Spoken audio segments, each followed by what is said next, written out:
धनश्री, बायको म्हणजे नक्की काय ग? बघ, बायको म्हणजे आईनंतर जिला आपण आपलं सर्वस्व मानतो ती म्हणजे बायको. आपल्या आयुष्याचा सर्वात महत्वाचा व्यक्ती म्हणजे बायको. बायको किती जरी चिडली ना तरी ती त्याची पाठीमागून काळजी करतच असते. नवऱ्याच्या म्हातारपणामध्ये देखील शेवटपर्यंत तीच साथ देते. परिस्थिती कशीही असू द्या तरी ती शेवटपर्यंत त्याची साथ कधीच सोडत नाही. उलट ती त्याचा सहारा बनून राहते. नवऱ्याची खरी ताकद ना ही त्याची बायको असते आणि हीच ताकद त्याला कुठल्याही परिस्थितीशी लढायला प्रवृत्त करते.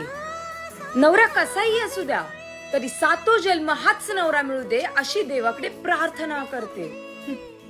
तुम्ही तर ऐकलंच असेल, बायको ही नवऱ्याची अर्धांगिनी असते.